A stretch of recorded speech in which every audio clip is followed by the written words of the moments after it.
Carly Fleischer. The energy from Carly is absolutely, oh my goodness, it's contagious. I guess I'll say that. I mean, she's essentially she teaches how to create balanced fitness and approach to your lifestyle, but it's nutrition, it's fitness. We talk a lot about her approach and her style. Her story is very interesting, and it happens to many of us. How we get to college and we're not doing all the sports that we used to do. And so we start to gain a little weight and not exercising as much as we did because we're not playing those sports anymore. We've kind of switched to academics, and she found herself in the gym, was intimidated by the men in there. And she eventually found one particular person who she'd eventually married, and that created that zone for her. And she double majors. She's a type A personality, like I said, lots of energy. And she went to work in the corporate world and absolutely hated it, and just loved waking up early in the morning and working out. And she became a power lifter, and she has pivoted now, and she helps people not only get healthy in what they eat and how much they weigh, but also nutrition, and talks about there's six kind of deep health elements: physical, emotional, environmental, mental, and there's a couple more that you're going to be surprised about. I'm sure, but she's got a great story and a great approach. She has these great content on her social media where she shows you what she buys at the grocery store. One tip about, I ate some ice cream, my diet's over, what am I going to do? But it's a great conversation, and we need to get healthier. But I open up with the question of, what's the difference between, is this the same thing of losing weight as getting healthy? Thanks for listening. Hi, I'm Joey Pinz. People ask me, how did I lose 130 pounds? The quick answer is always discipline. I started my business, wasn't paying attention to my health, was eating too much, drinking too much sweets. My daughter was born. Next thing I know, I'm pre-diabetic, I have hypertension. I knew something had to change. Discipline. I, like many of you, have faced many challenges in your career, in your family, in your life, in your faith. How did you attack them? How did you approach them? How did you solve them, hopefully? It all had to have some degree of discipline. I'm also asked, how did you found and start a tech business that lasted over 25 years? Discipline. I was committed to it, enjoyed technology, didn't enjoy some aspects of it, but knew it was necessary. Discipline. Our podcast mission: how do we use discipline to better ourselves and society? Join me, please, as I talk to interesting people and discuss how they use discipline in their family and their passion and their careers, and how it helped them. Our podcast vision: growth through learning from others. Joey Pinz Disciple Conversations. It'll be light and serious. Join us, please. Thank you for consideration. Carly Fleischer, thank you so much for your time today. Very excited to talk to you. So is losing weight the same thing as getting healthy? No, definitely not. Do you want me to elaborate on that now, or you just want my blanket answer? Which do you think, Carly? I want you to elaborate. I want to hear you.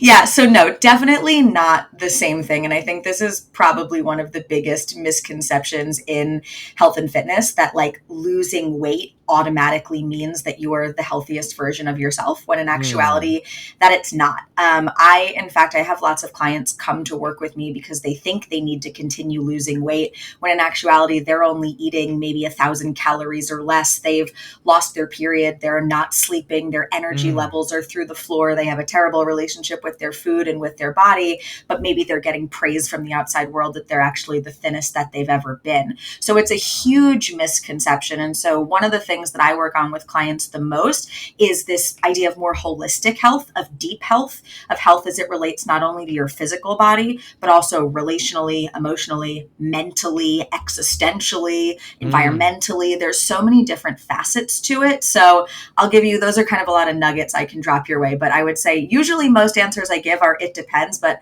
that's a pretty black and white one.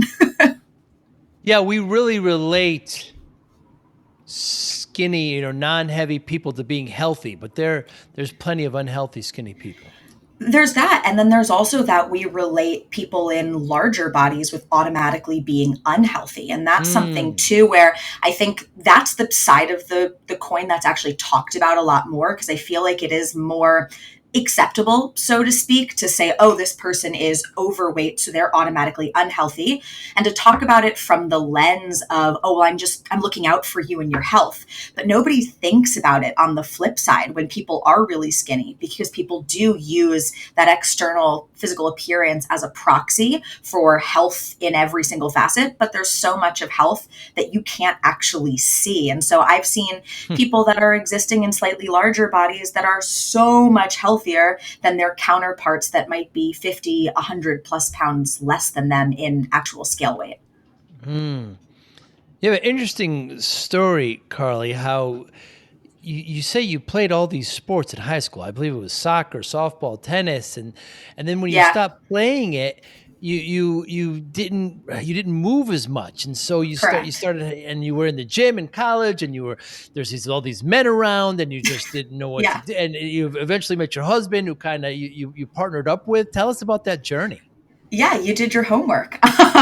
Yeah, so like you alluded to, athletics were a really big part of my life growing up. So I was a competitive gymnast from the time that I was, oh gosh, probably 5 or 6 years old. And so up Mm. until from the time I was, 2 or 3 until I was 11 or 12, I was on a competitive gymnastics team. I was in the gym 5 nights a week, 2, 3 hours a night. Fitness was so ingrained in the ethos of who I was. And I mean, when you're that young, you don't really have the opportunity. You don't not doing that much soul searching, but it was just such a big part of me. And then when I eventually stopped gymnastics, my dad pushed me into other sports because that was a big part of his identity. It was a big part of my identity. So yeah, I transitioned. I did soccer, softball, tennis, and we were always really, really active. We were doing wiffle ball games in my front yard, playing manhunt with the neighbors. Like it was just a big part of my life. And then it was actually in like later high school when I stopped playing competitively. And I think I went in the opposite direction. I fell off of the fitness bandwagon because it was something I always took for granted. I was in a team setting. I didn't have to think about going to the gym and structuring my own workouts. I just went and did it. And it was something that I loved. And I totally fell off. And yeah, going into college, I had no concept of what balance looked like, of what health looked like, because I wouldn't say that I had a ton of balance as a kid. Again, it was that other side of the spectrum and then flipping to the other. And then I started going to the gym. It wasn't until my junior year of college because I had gained the freshman, however much it was. Yeah. And I Yeah. wasn't feeling super confident in myself. And I also I didn't feel great. I used to I think I took strength for granted and just that like my body could do the things that Mm. I wanted it to Mm. do. And Mm. so it was kind of a startling realization when like I was a little winded going on like a longer hike, which is something that never would have bothered me in the past. So yeah, I started going to the gym but was terrified. I had no idea what I was doing. I was doing like the typical bikini body guide, like dragging like 5 pound dumbbells and like jumping around in the corner because I didn't want anybody to look at me or judge me. And it wasn't until my senior year of college when I met my now husband, Michael, and he was training for an Ironman and going to the gym at about 6:30 in the morning. And I asked him if he would help me like learn how to squat and deadlift and do all of the things that I was afraid to do. And he did. And I started going to the gym with him in the morning. And the rest is history in terms of both my fitness journey and our eventual marriage. Mm. But why turn it around? Why get all this energy and try to help others? Yeah, really long story. You want to jump into it Please, right now, but please. yeah. So I think my fitness journey pretty well parallels my career journey that was happening on a different plane. So my background, I'm a pretty type A person. I've been straight A's since I was in kindergarten, and I went to a great college and I double majored in economics and psychology. And when I was graduating from school, I had secured after my junior year internship a very prestigious job in financial consulting working for Ernst and Young. And so I had in my head this formula of what success looked like of get good grades, get into a good college, and then if you get good grades at that college, you get a good internship. If you get a good internship, then you get a good job, then you make a bunch of money, and then poof, you're happy. And so that was the path that I was following on the one hand. And then I was falling in love with fitness personally on this other hand. I have a Mm, natural affinity for strength from my gymnastics background. And so I fell into lifting, and it was something I was really good at. And it was the first time in my life I was focusing on, wow, I can go to the gym and focus on how much weight I'm putting on the bar instead of mm, what my body looks like. And so mentally for me, it was a huge paradigm shift. And then if I kind of switch back to the career journey, I start this job at EY and I'm miserable. I mean, I am mm. not somebody that is meant to be sitting behind a desk crunching numbers all day. And in the morning, I was getting up at 4:30. I was going to the gym. I was training at this point for competitive powerlifting after being coerced by a trainer that I had met at the gym. And so, yeah, I was doing this one thing that I loved and that I had so much control over and that I was just falling down the rabbit hole for. And on the flip side, working a job that made me miserable. And flash forward, I have had six jobs in the last 5 years since graduating college, where I was really jumping around trying to find the trajectory that fit. I'm super risk averse, but nothing was sticking. Nothing in sales, in operations, in account management, in consulting was really making me excited to wake up and do the job every day. And it took, honestly, a little bit of a mental breakdown and five Wow. years of career soul searching for me to ultimately merge the passion that I had in my personal life with the real sense of discontentment that I had in my professional life. Hmm. And then Yeah, you decide to you get one client, you get two clients, you sort of. I wish it was that. I wish it was that much of a clear linear trajectory. No, so cool. Obviously, there's a lot of background stuff that was happening behind the scenes, but I did, while I was working, get myself certified ultimately. And before this, I was just training a couple of friends on the side. Mm, I had started competitively powerlifting, and some of my friends knew that I was doing. And so I had a couple of friends reach out and ask if I would write their programs. And I said, yeah, I'm not certified in this, but yeah, I'm happy to help you based on my experience. And so that was my first real experience in it. And that was, doing that for my friends for free, or for, I think at one point, even like $50 a month or something. It wasn't something I ever considered was going to be a business. It was still very much a scary thing that like would be really cool, but no, I have to continue going on this very rigid path that I had laid out for myself when I was 17 years old. And then, yeah, after job 5, I think it was, I realized I just couldn't do it anymore. I couldn't keep wow. making small switch to small switch and thinking that eventually I would find this unicorn job that would just be okay. I realized I really was going to need to make a pretty drastic change. And at this point, I think I was training maybe 3 friends on the side. But yeah, I decided this was the thing that I loved, the thing that I am unequivocally the most passionate about, and that ultimately I think I need to make into a career. So I didn't jump 100% in because, like I said, I'm very risk averse. That would have been way too scary for me.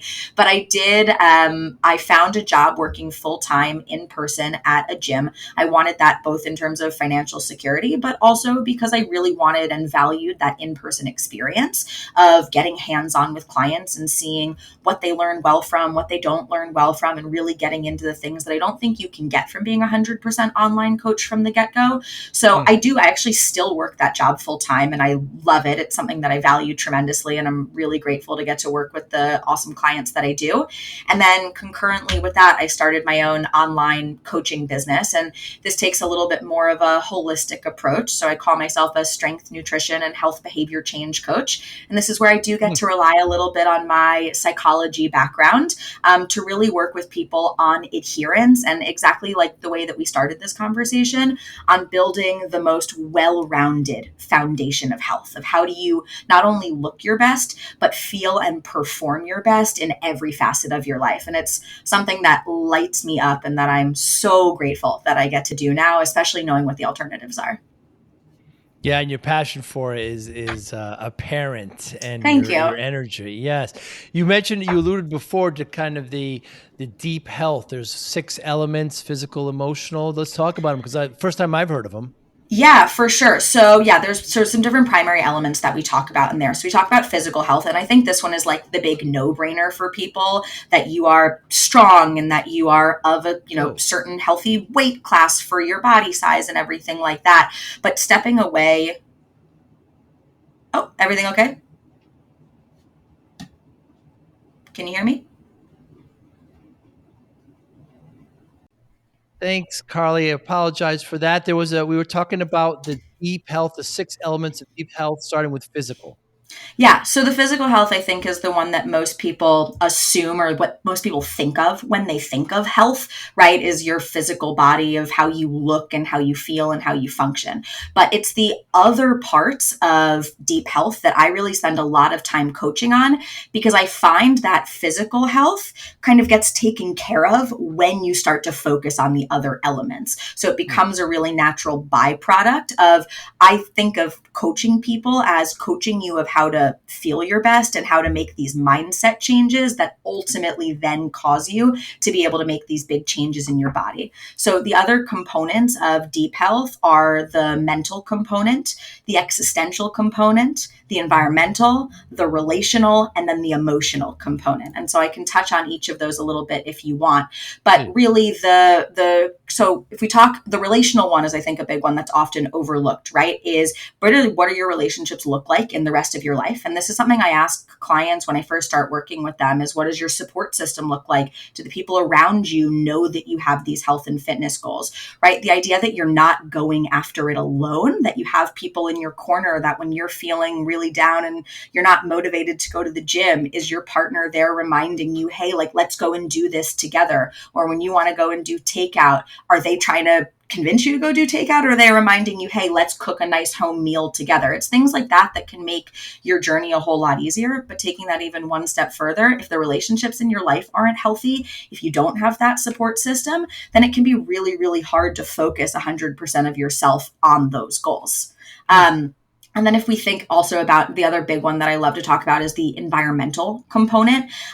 So talking about discipline, which I know is your favorite, but I'm a big person that believes that it's not really so much about discipline. It's not whether or not you have it or you don't. It's more about making your environment fit your goals. So I tell people all mm, the time, I have terrible self control, but I exert self control by not putting myself in situations where I actually need to use it that much. mm. So I teach people, how do we set up your environment so that it fits your goals, so that the things you want to do are frictionless and the things that you're trying to avoid are much higher in friction. So that way we don't have to rely on some of these other tactics like self control that people often assume that they just don't have. And again, like I mentioned, there's a lot of other ones, and I could spend probably an entire podcast just talking about those 6, but I figure I'll start with those 2 since those are 2 of the ones that are often a little bit more overlooked and I think very much important. So if the client, let's talk about the relational, right? So Yeah. if they don't have a good support system, what do you do? Do you stop working with them, or how do you remedy No, that? no, of course not. Clients that struggle with the support system, it's one big reason why clients come to work with me in the first place. First things first is, when you hire a coach, yes, we're working in a business capacity, obviously, but I love the clients that I work with. And what you're doing, part of what you're doing when you bring on a coach is you're bringing on somebody to be in your corner. You're bringing Mm, on a little mini mm, support system and somebody that is going to be your cheerleader. And that's going to help you with all of the things that maybe you don't have somebody else in your life to help you with. So if you need that extra little bit of push and motivation to get to the gym, that's me. I'm the cheerleader that's sending you the messages and sending you the great jobs when you do go and get that done. But then the other thing that I do is I really have pretty honest conversations with people about how to leverage their support system and how to have difficult conversations with the people in their life so that they're ultimately getting what they need.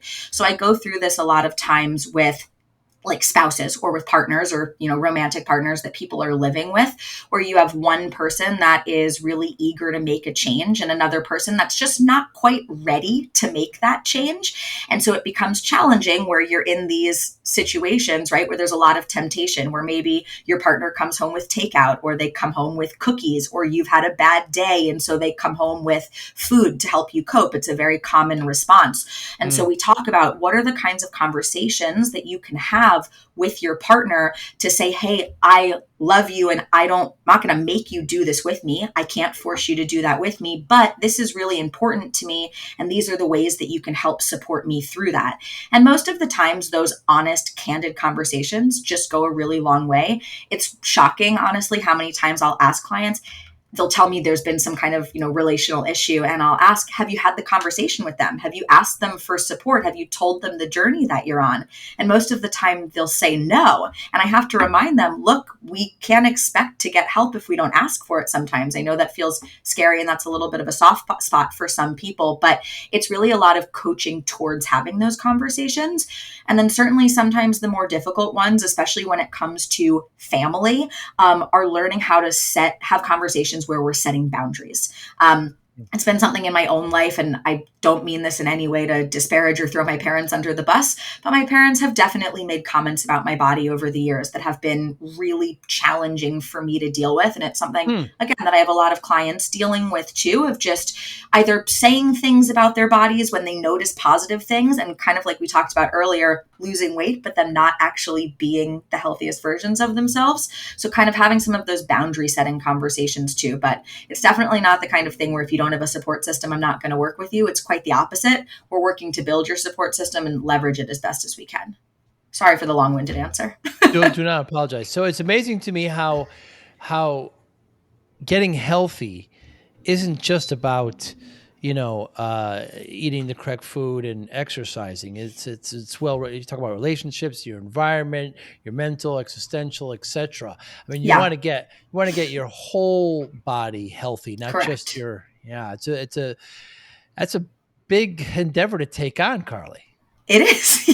Yeah, it's definitely, if I wanted to make my life easier, I would just offer a training program and a nutrition program. Right. But the Right. reality is, in this day and age, if you just wanted a training program and macros, you could go on ChatGPT and it would spit it back out for you. Right. The thing that I find for most people is it's not a problem with not knowing what to do. It's a problem with consistency and just generally adhering for the long term. And so as a coach, that's really what I see one of my biggest roles as, is helping you learn to be consistent and create the breed of fitness that fits your lifestyle so that you feel confident changing your routine to ebb and flow with the different seasons of life that you're in. And that's a skill. And that's the thing that I think I really provide the most value to clients with.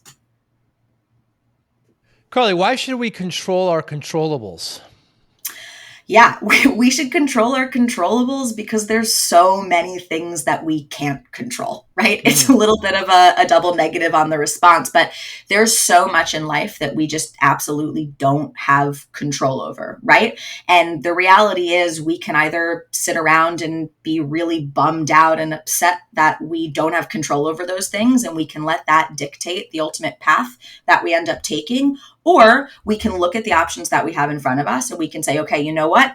I can't control that my baby woke up 3 times in the middle of the night and that I'm feeling really tired. I can't control that my boss is imposing this ridiculous work deadline. But what I can control is that I'm waking up and I'm putting my best effort forward every single day. And I'm a big believer that if you try to just control the few little non-negotiables, those few levers that you have to pull in your life, then it makes it a lot easier for you to manage the things that you don't have control over, and Mm. ultimately manage your stress a lot better and just stay on track and feel better about yourself too. Yeah, so often we get stressed out by things that we just can't control. I mean, it's just 100%. it seems so simple, Yeah. but it's really the truth. I mean, somebody's doing this and I'm stressed out about it. Well, there's really nothing you could do about that. Yeah, to be honest, this is a big thing that I've struggled with in my own life, just coming from I'm a very, like I told you, very type A, perfectionist, Mm. completionist. And so when there's things that don't go according to plan, I get really stressed out. And sometimes I've kind of created this rule for myself of I can't be okay until X, Y, or Z, whatever it is. A Mm. lot of times for me, it's I can't be okay until my to-do list is complete, right? And then sometimes something pops up that prevents me from finishing the to-do list, right? Something gets rescheduled, a client pops up there's some kind of emergency, whatever it is. And then I create this story in my head that I can't be okay until I still do all of the things I set out to do, despite all of those uncontrollables. And so one of the things that I've been doing with close work from my therapist, I might add, is learning to remind myself in short little time increments that I am okay regardless of what the external situation is. So it might Mm. be as simple as I'm on a walk with my dog, and in my head, I'm thinking about the 30 things on my to-do list when I need to Mm. get back and how I'm not okay right now. And I'm in a panic because I need to do these things when I get home. And just taking a step back and reminding myself, hey, you're on a walk right now. The sky is blue. Your dog is smiling right next to you. You're really lucky to be here. And even though those things aren't done yet, you're still okay and you can still be happy and the world will continue to spin. And like little mindset shifts like that have made a really big difference. And again, it's the types of things like this that I think most people don't really consider to be part of the job of a traditional health and fitness coach that clients really benefit from the most, because it's those little things that help them create the shifts in their day-to-day life. People don't need a coach when life is going perfectly. They need a Mm. coach when life is an absolute mess and they have no idea how to navigate it, because that's when they need somebody to help them pull the pieces together and remind them that they are still okay and we can still have goals through chaos. This is just how we adjust them and make them more manageable depending on where you're at in your life right now. Certainly, kind of live in the moment. What about the attitude of, well, I just had ice cream, I ruined my diet, might as well start tomorrow? Have you been stalking my Instagram page? Yeah, so I did. I just posted this ice cream and the all or nothing mindset. So, yeah, the all or nothing mindset is a big thing that I talk about with clients, right? And this is very much a part of to like this idea of the fixed mindset and the growth mindset. Also, they parallel side by side. But the all or nothing mindset is very, very common with people, and it's basically the idea that you're either perfect and or you're a complete failure. And so, taking the ice cream example, right? What will happen is you'll go and you'll say, okay, I'm going to have a little bit of an ice cream for dessert, and I'm going to allow myself to have a bite of ice cream or a serving of ice cream or whatever it is. And then perhaps you go a little bit overboard. The example I gave in my Instagram story, which for comedic effect was you can have one bite of ice cream. And then I had 2 bites of ice cream and then proclaimed that I had ruined everything. My entire diet was shot. I might as well just eat the entire pint and then start over tomorrow. And it sounds silly, but this is what so many people do with food. The second that they go just the slightest bit overboard, they go 1 gram of carbs over, 1 bite of ice cream over, they decide the rest of the day was for naught. And then they just completely full send it, the YOLO approach on Mm. everything. And the reality is 1 bite of ice cream, call it 20 calories, right, over your daily allotted limit, assuming you're in a fat loss phase, that's not going to make a difference in what your ultimate goals are over the longer term. But if every single time you could have been 20 calories over, you end up being 200 calories over or even more because you decided to full send it, that's ultimately what's going to create the lack of consistency in the long run. And so we work to help clients shift from this all or nothing mindset into a more something is better than nothing mindset, right? The idea that, like, you know what, you might not have time for your full 90-minute workout, but a half hour of incline walking on the treadmill is better than sitting on the couch and doing nothing at all. It's what can you do that puts you a little bit closer towards your goals, or at the very least doesn't pull you completely in the opposite direction for no reason at all. You mentioned when you were in college, you gained the, well, I don't know, you said freshman X, so freshman Yeah, 50, I don't 15, remember whatever what the it number was. is. Yeah, freshman Yeah. 15-ish. Yeah. And, so was there kind of a moment where you said, "Wow, I've gained that my clothes aren't working well, and I've gained this particular, I've got to do something about it?" Yeah, it was a little bit of a process. It wasn't such a black and white scenario. I mean, I'm pretty tiny. I'm only 5'2". And so I will say weight doesn't hide on me the same way that it does on some Mm. other people. And so it was pretty apparent that my clothes weren't fitting as well. I didn't feel as confident in a bathing suit, that type of a thing. But I had no idea what to do about it. Like I said, I had no background in health or in fitness and nutrition outside of just being an athlete. And when you're an athlete, and especially when you're a kid, you don't have to think about the food that you're eating. And so that Mm. was really challenging. And I will say I'm lucky in that my mom is incredibly healthy and took a little bit more of a naturopathic approach with us growing up. And so I did have a good foundation on what healthy looked like in terms of, vegetables and fruits and nutrient diversity and protein and all of that. But I really didn't know how to implement it into my adult life. So it started with, like I said, me jumping around in the corner of the gym, but probably not changing too much about my diet. And that didn't yield tremendous results. I started to feel better and I had more energy. And I Mm. think mentally feeling better led me to feeling physically better as well, and just not having as many of those confidence issues. But it wasn't until my summer before my senior year, I was talking to a family friend who had done keto, and he convinced me to do keto. And that was really where my nutrition rabbit hole started. I won't say in the healthiest way. I'm definitely not an advocate for this now. But when I started keto, that was when I learned about macro tracking, because I was really neurotic about making sure that I wasn't eating too many carbs to pull myself out of ketosis, that I was eating enough fat, that my total calories were on point.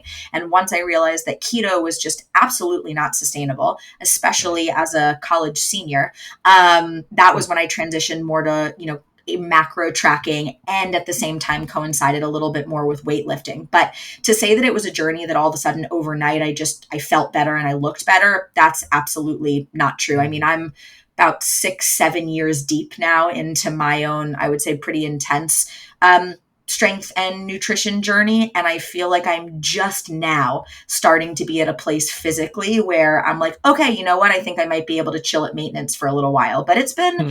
a constant process. I think that's something too that people think, oh, they're going to go through one fat loss phase and then they're just going to have their dream body, or they're going to go through one bulking phase and they're going to have all the muscle they'll ever going to want.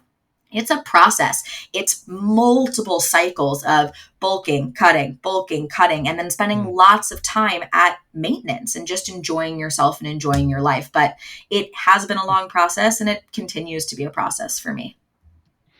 Never considered maintenance period like that. Yeah. In what way?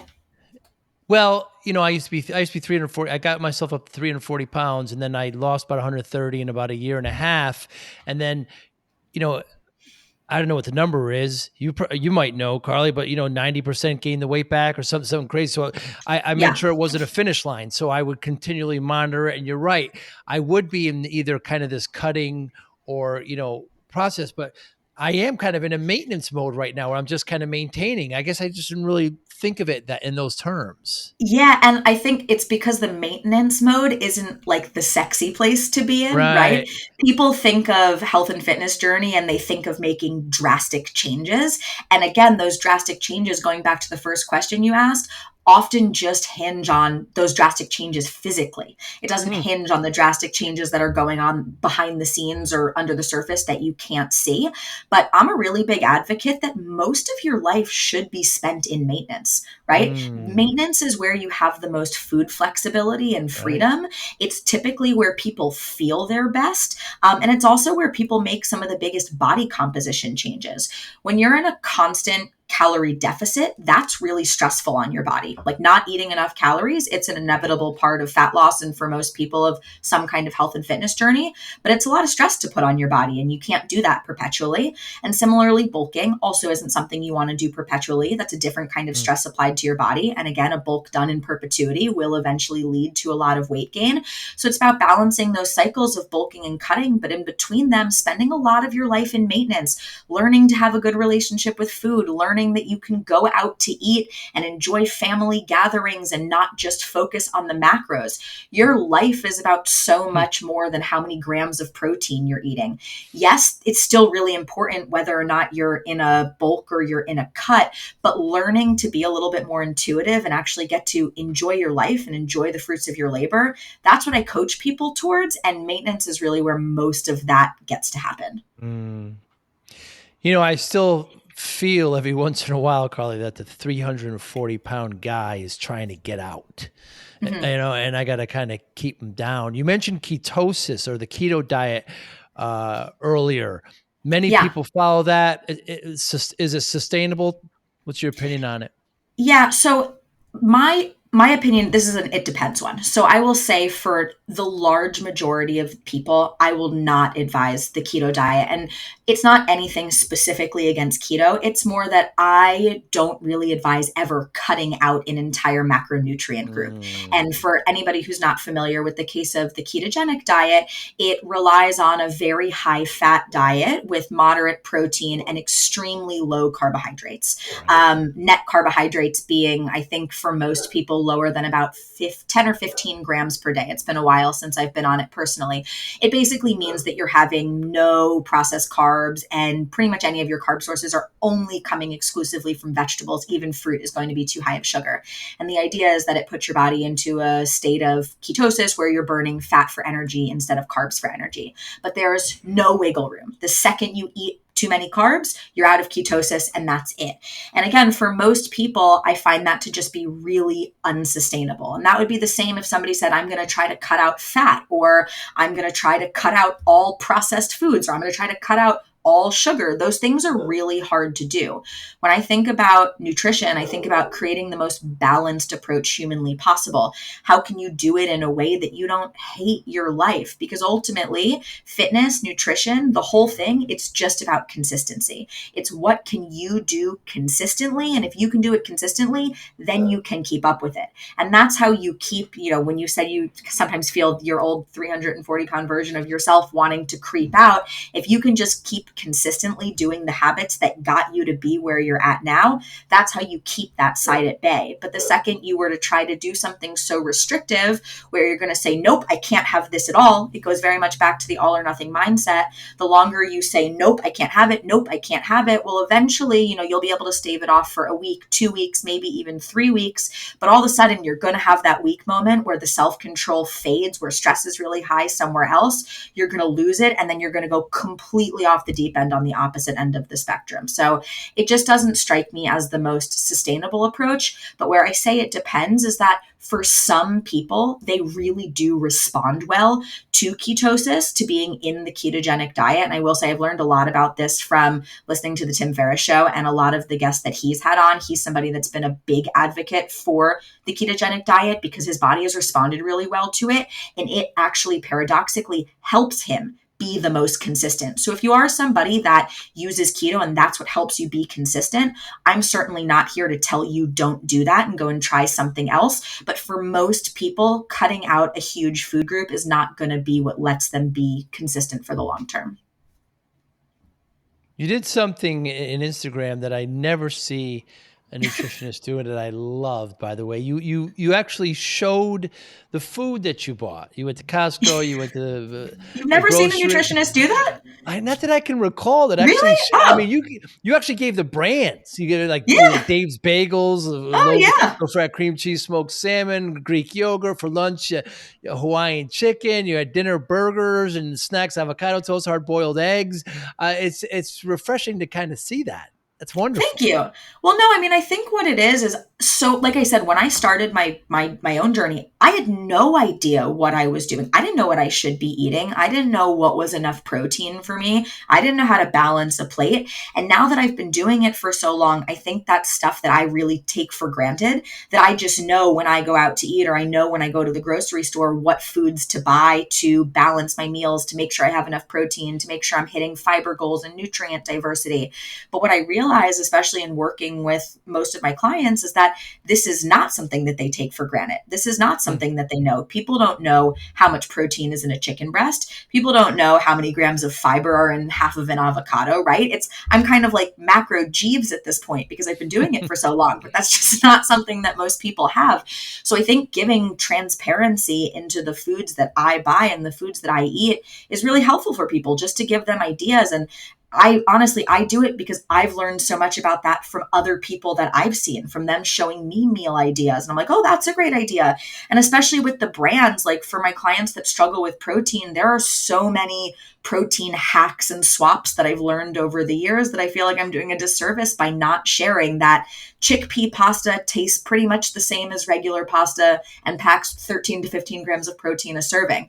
I want my Mm. clients to know that. So I actually, even on top of the Instagram stuff, on the custom client portal that I use for all of my one-on-one coaching clients, I have both a video and a resource library that's chock full of even more in-depth resources. So I have, a macro tracking guide that goes super in-depth. How do you deal with weighing your foods raw and then having them cooked? How do you do those calculations? Like, Mm. they're just not things that people know about. And so I try to just spread as much of the knowledge as I can. Yeah, you do a great job with it, Carly. Thank I you. often hear that there's people argue with kind of three pillars of health, and diet, exercise, and then sleep. Sleep is often so underrated. You've got this Yeah. great post where you talk about the 5 reasons why people aren't getting sleep, and number one's anxiety, and I assume okay, I can see that, but the next four were very, very shocking to me. The next one was too much caffeine. Yeah. So, I mean, that one I would say is actually not that shocking to most people. But Huh? I mean, caffeine, I'm not here to demonize caffeine in any way, shape, or form. I will say, full disclosure, I'm not a caffeine person, not Neither am because I I. don't want to be. Caffeine has no effect on me. I was like small anecdote, but I was going to a concert and I was very low on sleep and I was exhausted going into the concert. I had 2 double espressos and a nitro cold brew an hour before the show, and I couldn't keep my eyes open during the concert. It Wow. just has no effect on me. But the reason why caffeine is really troubling for people is not so much caffeine blanket, it's when they're having it during the day and how much they're having it. So, for anybody that doesn't know, the mechanism for which caffeine works is that it blocks your adenosine receptors. And adenosine, that molecule is basically what builds up in your body throughout the day, and you need a certain amount of adenosine to build up for you to feel tired.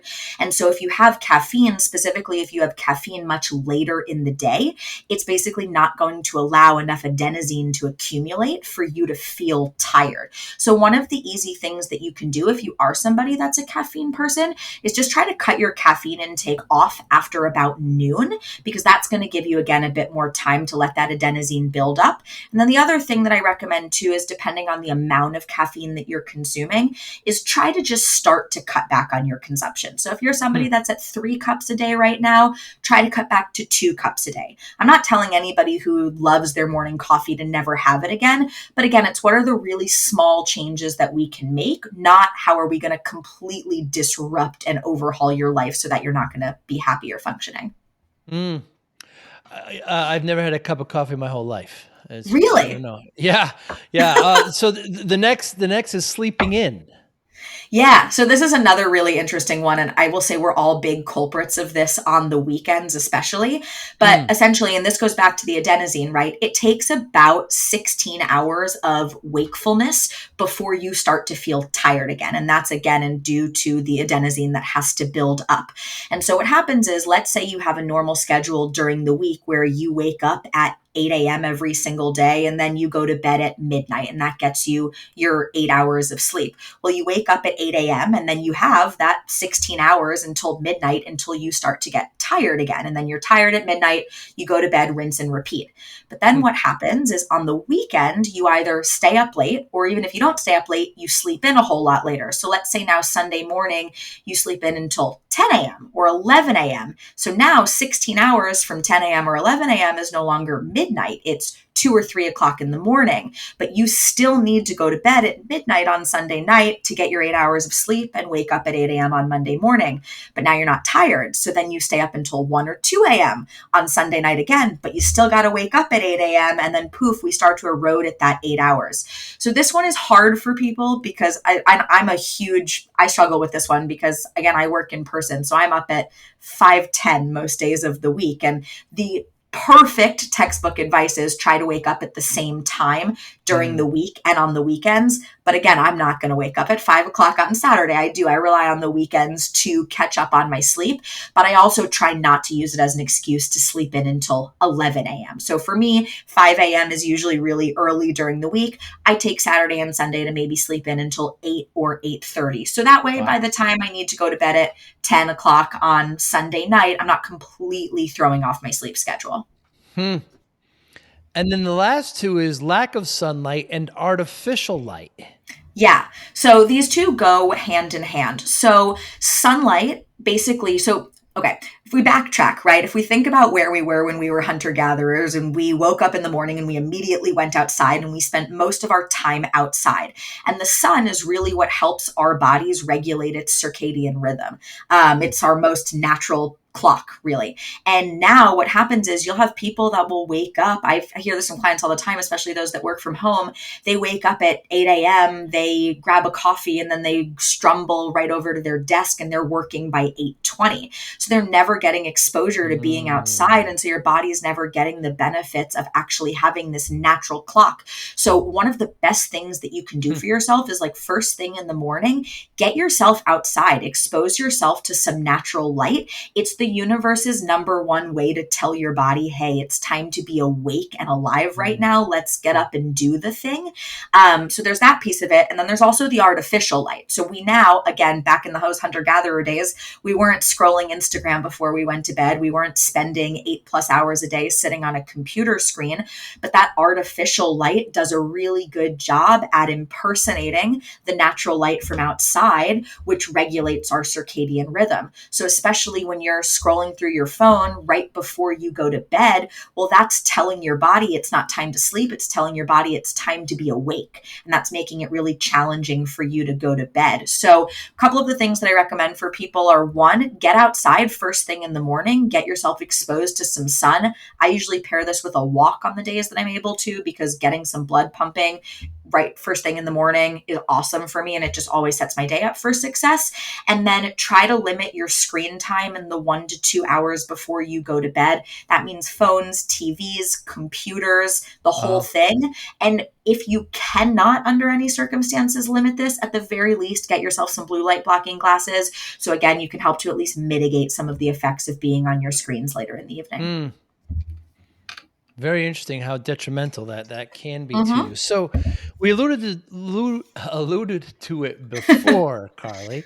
Um, I started my business. I gained a lot of weight, and doctors said if I don't lose the weight, I'm not going to see my daughter graduate. So I was at 340 pounds, 46 inch waist. I'm down to about 200 now, about 32-inch waist, and so about 130 pounds I lost in a year and a half. And people ask me how I did it. And I just say discipline. You mentioned it before, because they want quick answers to losing Yeah, weight and getting healthy. They want quick answers. They want quick fixes, everybody and it's does. and it's it's one of the hardest things you're going to do in your life. And Yeah, you can't look at it as a finishing line, because right when you get to that optimal weight, you've still got to go into that maintain it. maintenance mode we talk about. Yeah.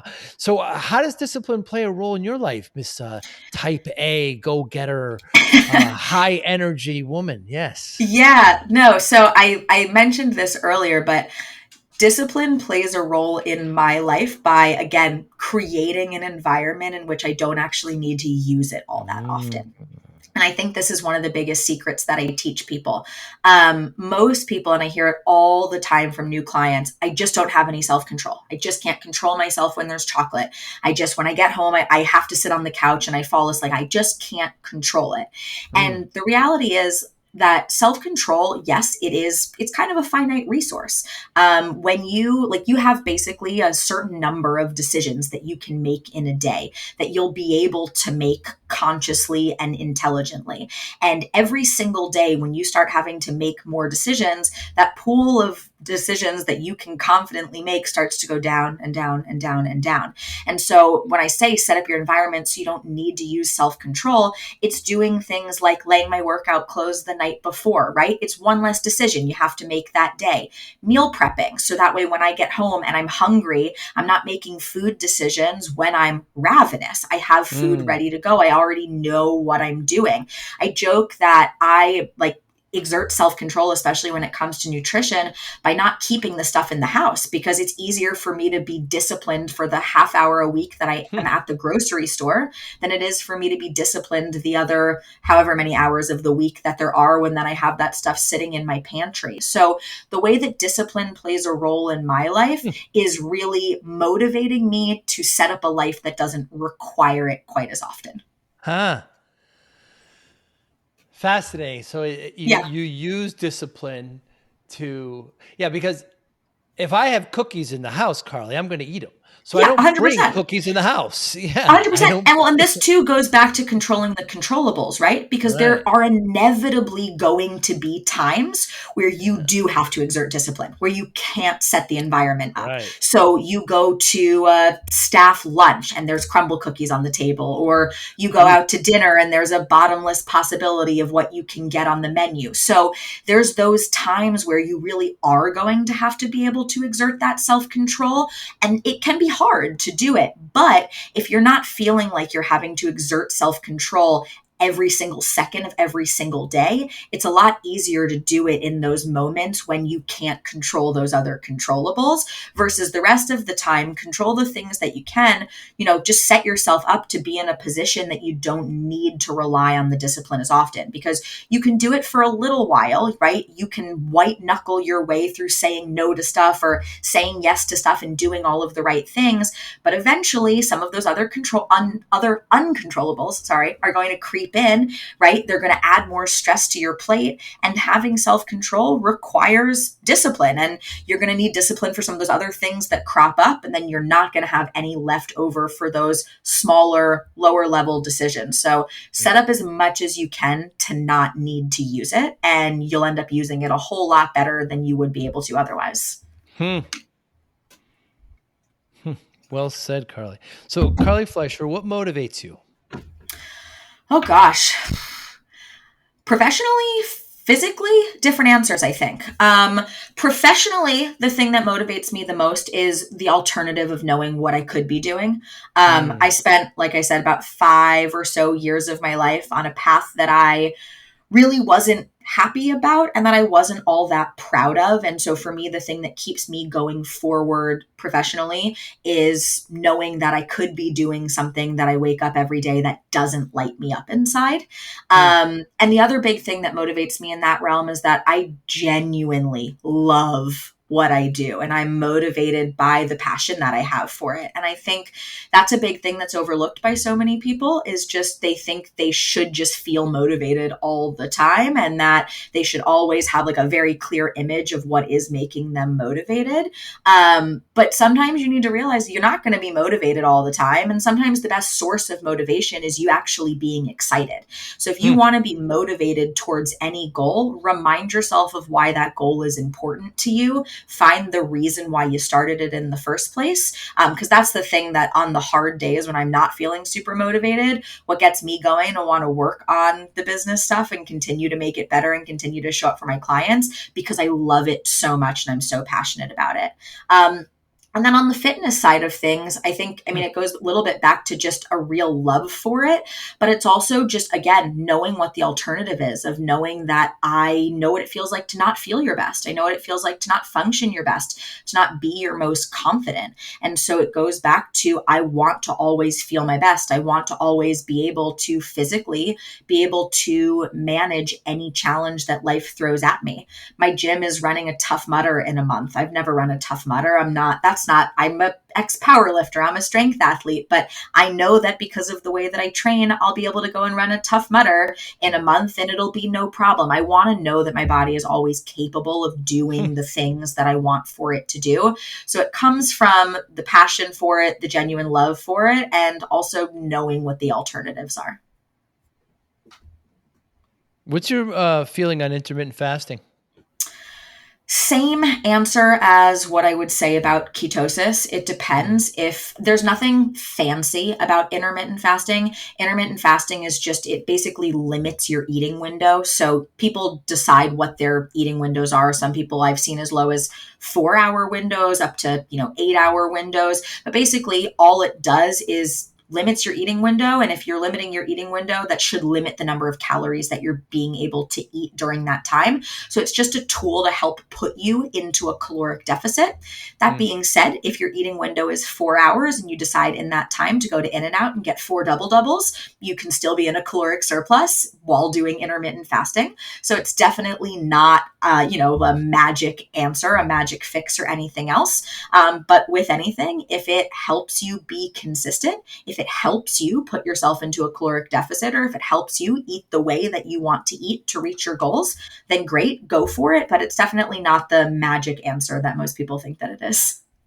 4 double doubles. Oh my. I took that as a cheat day from one of my bodybuilding friends. That's his Uh, bodybuilding refeed day is 4 double doubles and 2 animal style fries. that's right. You can get the fries with the animal sauce on it. Is Yeah. that what it's called? Yeah, though I will say hot take, I do not like In-N-Out's fries. I think of their Me burgers either. are awesome, but their fries are not the best. I'm going to agree with you there. The burgers are excellent. The fries, they don't Yeah, do anything for me. Yeah. for And sure. how do you measure success, Carly? Measure success for myself. Yeah. Oh, that's a tough one. I'm pretty hard on myself, and so I'm somebody that struggles to acknowledge my own successes.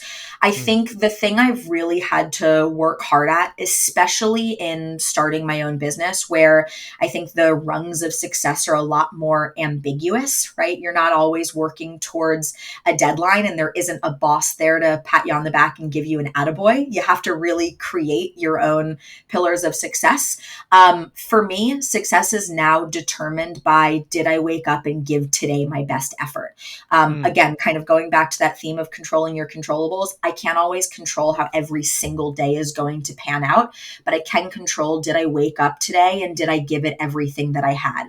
Did I try my best to accomplish everything that I wanted to do? Was I a good person today? Was I kind to people? Did I give it my best effort? I really had to work on this with clients too, and it's something that teaching this to clients has also taught me. It's really focusing on the process instead of the outcome. I used to be somebody that really focused on success as, I was successful when I made X number of dollars. I was successful when I had this many clients. I was successful when I deadlifted this much or when I weighed this much. But it's, those outcomes are finicky because you don't have control over them all of the mm. time. So now it's a lot more about the process of, can I be proud of the work that I'm putting in? And frankly, if you learn to really love that process, it leads to better outcomes, and it also leads you to feeling a whole lot more accomplished along the way. Excuse me. Mm. Boy, for a very hard question, you're able to tackle it very well. Thank you. It's impressive. I love what you're doing. Obesity, unhealthiness is the biggest problem we have in the States here in the country. And I love what you're doing and you're helping. I love your energy and I appreciate keep it. yeah, keep up the great posts. And there's just so much great content you're putting out just to help people. How can we get in touch with you? However, whoever's listening.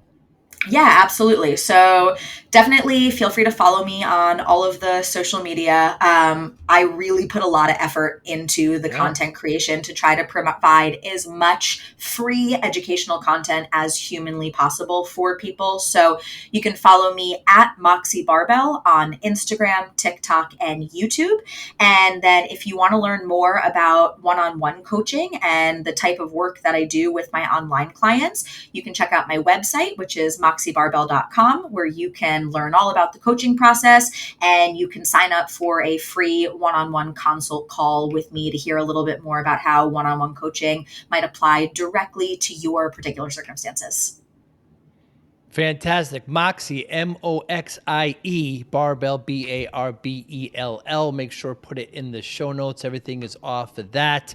Carly, thank you again so much for your time. And if I'm in your area, make sure, well, I was going to say a cup of coffee, but I don't drink coffee, but we'll find something else. We'll figure It'll be something out. great. Awesome. Would Very love good. that. Thanks so much for having me. Thank you, Carly. You be well. You too. Thank you for listening and or viewing Joey Pinz Disciple Conversations. Please share this episode with one or two of your friends who you think may benefit from the episode. Our website, www.joeypinz.com. There you'll find lots of resources and you could join our mailing list. Please follow us on all our social media, Instagram, Twitter, and Facebook. Podcast information, the video version of our podcast is on YouTube. Please subscribe. Audio is on all major podcasting platforms. Please follow them. And if you like it, please consider giving 5-star rating. Would really appreciate that. Would you like to financially support the podcast?